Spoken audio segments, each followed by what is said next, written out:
Hi guys, कैसे हैं आप लोग। Good morning all students, welcome back to my channel Ashutosh Shukla chemistry classes. सभी लोग घर पर होंगे और पढ़ाई का प्रेशर भी बहुत ज्यादा है कि कैसे क्या आगे होगा, हम लोग कैसे आगे का सिलेबस तैयार करें, कैसे हमारी आगे की प्रिपरेशन होगी। तो बिल्कुल चिंता करने की कोई भी आवश्यकता आप सभी बच्चों को नहीं है। आशुतोष शुक्ला केमिस्ट्री क्लासेस में केमिस्ट्री आपकी तैयारी हम आपकी आसानी से कराएंगे। जब हमने अब हमारा new topic, today my topic is chemical kinetics, रासायनिक बल गतिकी। इसकी लैंग्वेज से ही एक चीज हमें समझ में आती है कि केमिकल मतलब रासायनिक अभिक्रियाएं, काइनेटिक्स से मतलब होता है गति, रेट ऑफ रिएक्शन। तो कोई भी रासायनिक अभिक्रिया एक्चुअल में कितनी स्पीड से हो रही है उसके बारे में हमें इससे जानकारी होगी।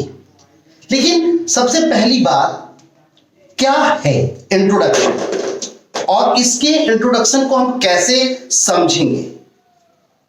तो जब कोई केमिकल रिएक्शन एक्चुअल में होती है तो वो केमिकल रिएक्शन में कुछ केमिकल चेंजेस होते हैं, मतलब रासायनिक परिवर्तन होते हैं, केमिकल चेंजेस होते हैं। अब वो केमिकल चेंजेस कितनी तेजी से हुए हैं उनकी गति का पता करने में, या कितनी उनकी गति कम है, स्पीड मतलब कि वेग को पता करने के लिए काफी ज्यादा।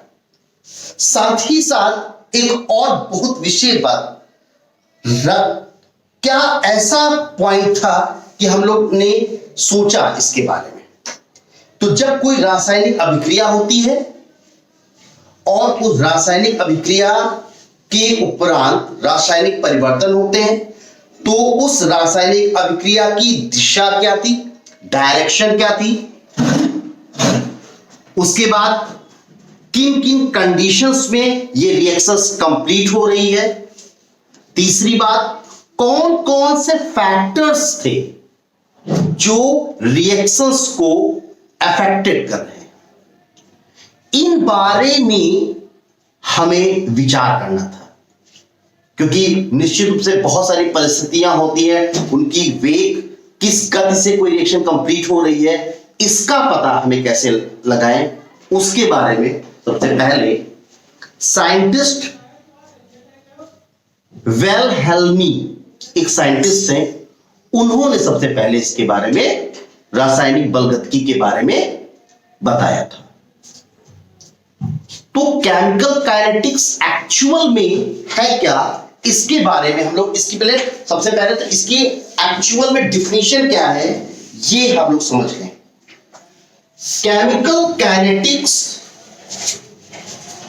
therefore is the branch of chemistry which concern itself with detailed study of rate of reaction of chemical reaction and the effect of various factors such as concentration of reaction, pressure, temperature, catalyst on them।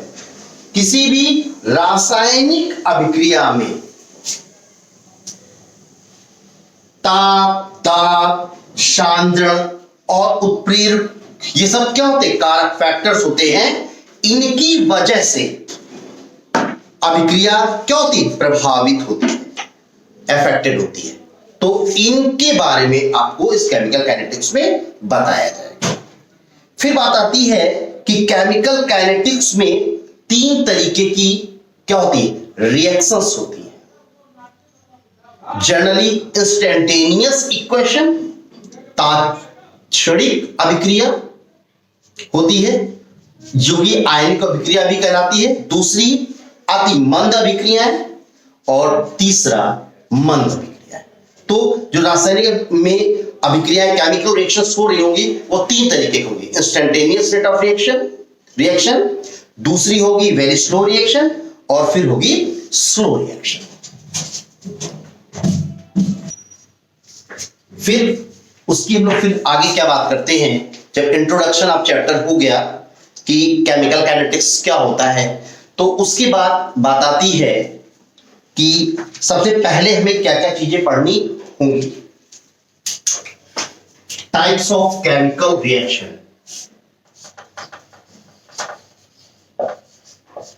Types of chemical reaction, रासायनिक अभिक्रियाएं कितने प्रकार की होती हैं। First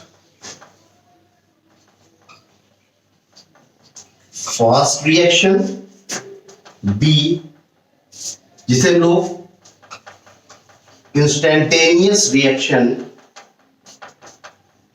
और आयनिक reaction भी कहते हैं। दूसरी रिएक्शन तुम्हारी होगी वेरी स्लो रिएक्शन, और तीसरी रिएक्शन होगी आपकी स्लो रिएक्शन। तो गाइस हमें ये चीज समझनी है कि टाइप्स ऑफ रिएक्शंस में, मतलब कि जो भी रिएक्शंस अभिक्रियाएं होती है उनमें जो केमिकल चेंज आते हैं वो किस डायरेक्शन में जा रहे हैं, उनको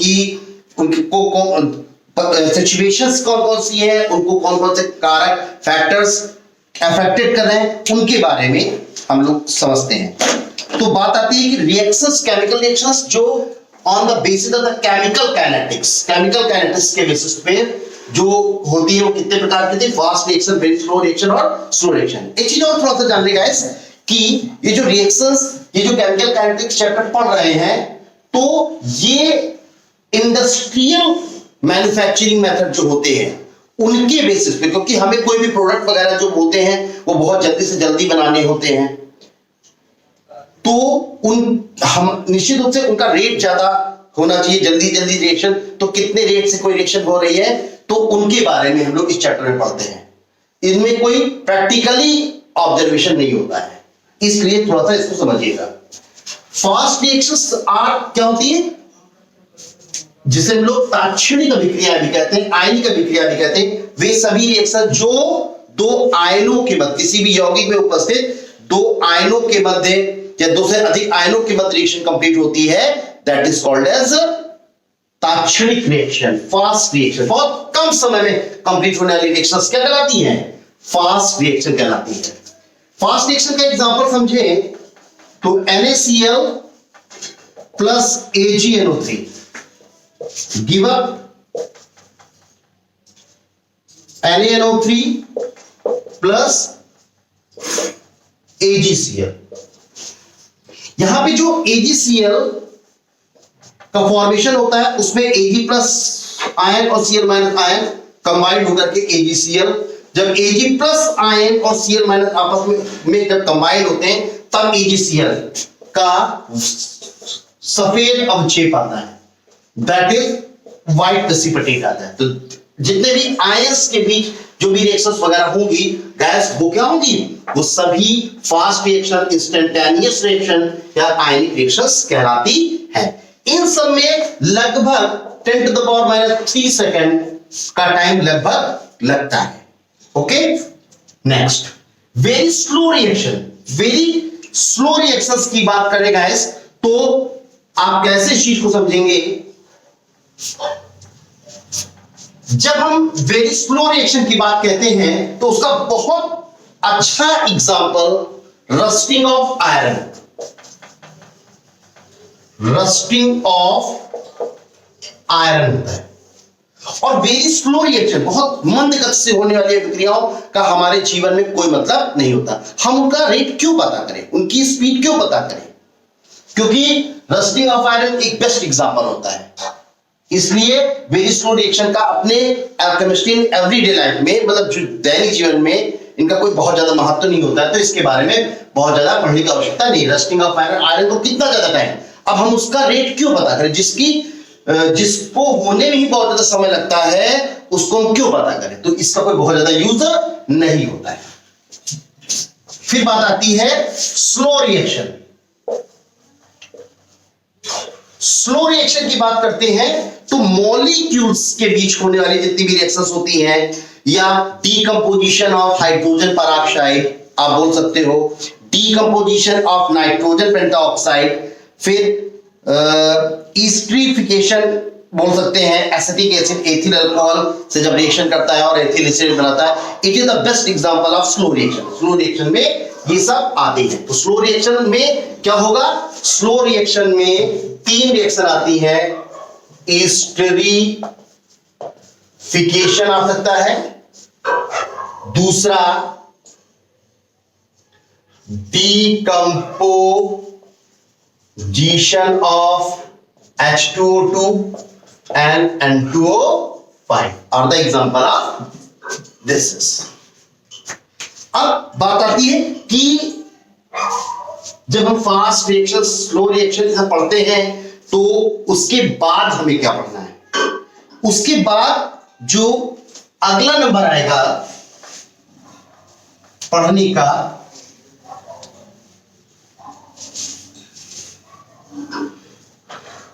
वो होता है, हम लोग बोलते हैं रेट। क्या होता है रेट? जिसे हिंदी में क्या बोलते हैं? किसी पदार्थ की मात्रा में समय के साथ होने वाले परिवर्तन को हम लोग क्या कहते हैं? दर कहते हैं। The change of quantity of a substance with respect to time. किसी भी पदार्थ की मात्रा में समय के साथ होने वाला परिवर्तन जो होता है वो क्या कहलाता है? रेट कहलाता है। क्या कहलाता है? रेट, दर, जिसे लोग बोलते हैं वेग। समय के सापेक्ष, विद रिस्पेक्ट टू टाइम। फिर रेट ऑफ पढ़ेंगे हम लोग, rate of reaction. Rate of reaction अभिक्रिया की दर, अभिक्रिया की दर या अभिक्रिया का वेग जिसे बोलते हैं, अभिक्रिया का वेग या दर। तो भाई इसकी डेफिनेशन एक्चुअल में क्या होगी? The change in the concentration of the reactant, the change in the concentration of the reactant और product with time is called as rate of reaction. जिसे हम लोग जनरल से हिंदी में भी कैसे बोल सकते हैं कि वह दर जिस पर समय के साथ साथ अभिकारक या उत्पाद पदार्थों का सांद्रण परिवर्तित होता है, क्या कहलाता है?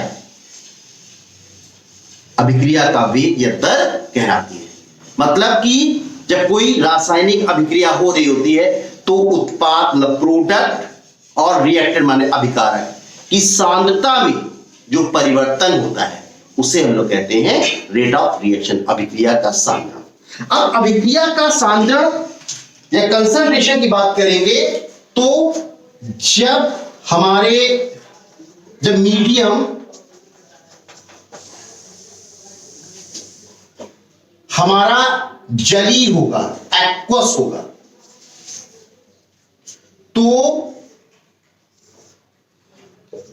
अभिकारक की सांद्रता में क्या आएगी? कमी आएगी, और उत्पाद की सांद्रता में क्या होगा?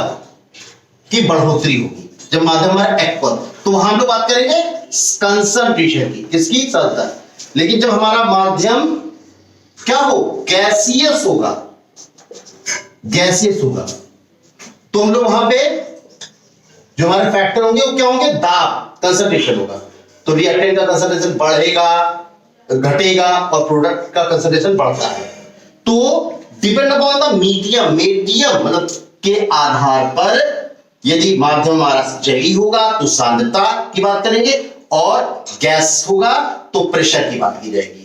अभिकारक और उत्पादों की सांद्रता में परिवर्तन। देखिए कभी भी बात समझिए, जब कोई रासायनिक अभिक्रिया कंप्लीट होगी, केमिकल रिएक्शन कंप्लीट हो रही होगी, तो निश्चित रूप से रिएक्टेंट अभिकारक का सांद्रण बढ़ता है और उत्पाद का सांद्रण, अभिकारक का सांद्रण हमेशा कंसंट्रेशन क्या होगा? घटेगा, और उत्पाद का सांद्रण हमेशा क्या होता है? कंसंट्रेशन या प्रेशर हमेशा क्या होता है? बढ़ता है। अब बात आती है कि rate of reaction types of rate of reaction. फिर बात आती है types of rate of reaction. Types of rate of reaction. First, types of rate of reaction की रासायनिक अभिक्रियाएं कितने प्रकार की होती है। एवरेज रेट, औसत वेग, दूसरा इंस्टेंटेनियस रेट, तात्क्षणिक वेग, और तीसरा होता है इनिशियल रेट, प्रारंभिक वेग। तो types of rate of reactions कितने प्रकार की होती हैं उनके बारे में ओवरऑल आपको बताया गया। गाइस, इस पे जो भी आप पढ़ेंगे वो केमिकल काइनेटिक्स, केमिकल रासायनिक अभिक्रिया में, काइनेटिक्स मतलब रेट ऑफ रिएक्शन, रासायनिक अभिक्रिया की गति के बारे में पढ़ेंगे। उनके कौन कौन से कारक हैं, उनको किस तरीके से प्रभावित करेंगे, ये आपको बताया जाएगा। Average rate, instantaneous rate, initial. Average rate के बारे में एक्चुअल में क्या होता है कि जब कोई भी रासायनिक अभिक्रिया हो और किसी निश्चित समय में, एक सर्टेन टाइम में किसी अभिकारक या उत्पाद की कंसंट्रेशन में चेंज हो, एक निश्चित समय अंतराल में रिएक्टेंट की या प्रोडक्ट की कंसंट्रेशन में चेंज होगा, तो वो तुम्हारा एवरेज रेट कहलाएगा। इंस्टेंटेनियस, तात्क्षणिक वेग के बारे में बात करेंगे तो किसी क्षण अभिकारक की सांद्रता या किसी टाइम मतलब पर्टिकुलर टाइम में, कोई भी बहुत कम समय में होने वाला जो अभिकारक या उत्पाद की सांद्रता में होने वाला जो परिवर्तन होगा वो तात्क्षणिक वेग कहलाएगा।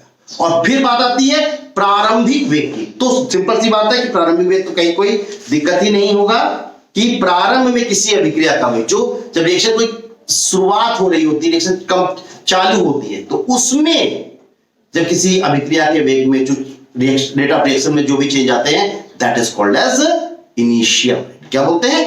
अब गाइस, किसी भी रिएक्शंस को हम कैसे लिखते हैं इसके बारे में आप लोगों को बताया जाएगा। तो इसके बारे में आप इसको जरा थोड़ा सा समझने की कोशिश करिए।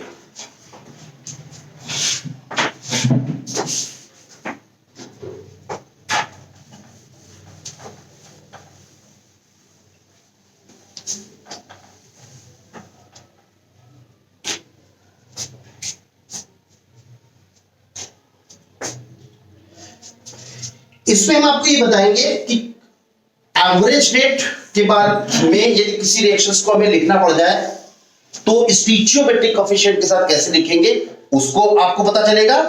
और दूसरी बात कि तात्क्षणिक वेग के पदों में लिखना पड़ जाएगा तो हम उसे कैसे लिखेंगे इसके बारे में आपको पता चलेगा।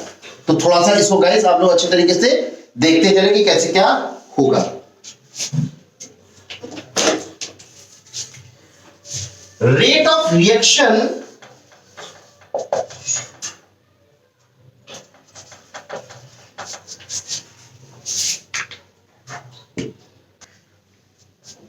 देखिए, रेट ऑफ रिएक्शंस की बात करते हैं तो रेट ऑफ रिएक्शन में दो साइन आएंगे, एक प्लस साइन आएगा और एक माइनस साइन। तो प्लस और माइनस साइन क्या रिप्रेजेंट कर रहे हैं किसी रिएक्शन में? माइनस साइन किसी भी अभिक्रिया में अभिकारकों के कंसंट्रेशन की कमी को रिप्रेजेंट करते हैं और प्लस साइन किसी भी अभिक्रिया में प्रोडक्ट के कंसंट्रेशन मतलब प्रोडक्ट की जो सांद्रता में वृद्धि को रिप्रेजेंट करते हैं। तो इसको हम लोग रेट ऑफ रिएक्शंस को ऐसे लिख सकते हैं,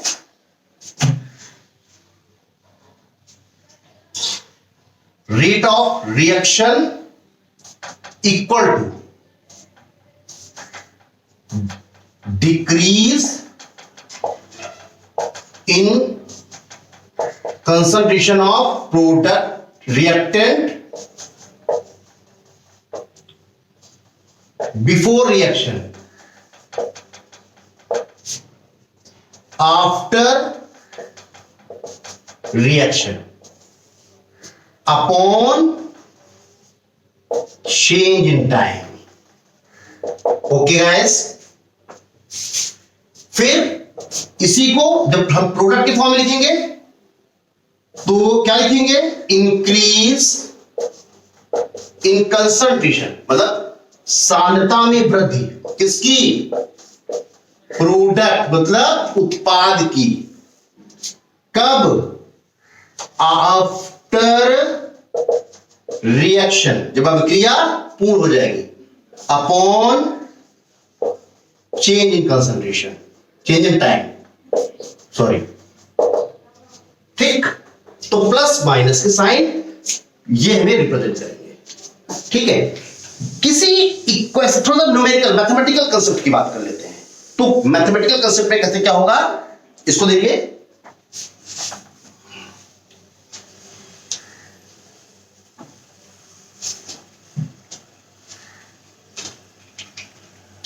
लेट माना a plus 2b give up 3c, ये एक रिएक्शन दे दी गई और इस रिएक्शन को हमें एवरेज रेट के फॉर्म में लिखना है, ठीक।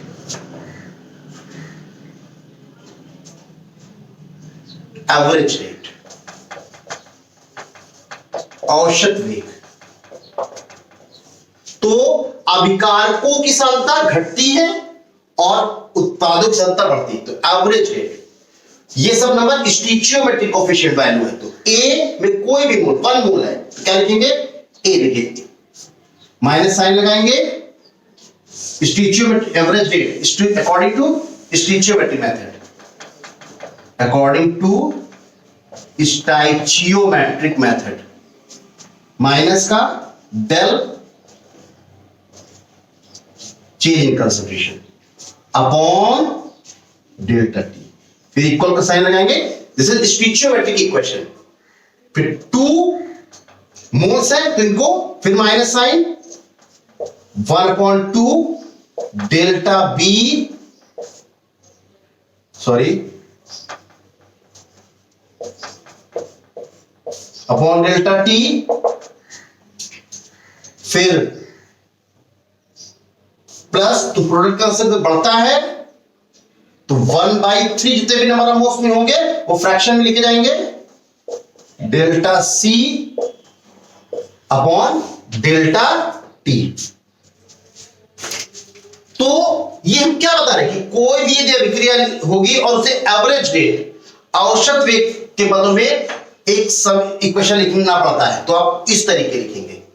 लेकिन तात्क्षणिक अभिक्रिया वह अभिक्रिया जो किसी क्षण अभिकारकों की सांद्रता या उत्पादों की सांद्रता में समय के साथ में होने वाला परिवर्तन क्या कहलाता है, इंस्टेंटेनियस रेट ऑफ रिएक्शन कहलाती है। बहुत ही एक डेफिनिट टाइम, बिल्कुल निश्चित टाइम में। अब इसी को हमको इंस्टेंटेनियस रेट ऑफ इक्वेशन के बदले में लिखना पड़ेगा, ऑफ रिएक्शन। तो आपको जो डेल होगा, क्योंकि वो बहुत कम साइन होगा, तो आपको क्या अवकलन के उसमें लिखना पड़ेगा। तो ये माइनस साइन ऐसे रहेगा, D concentration of A upon D with respect to time, minus 1/2 होगा, तो इसी तरीके से 1/2 रहेगा, dB अपॉन dt।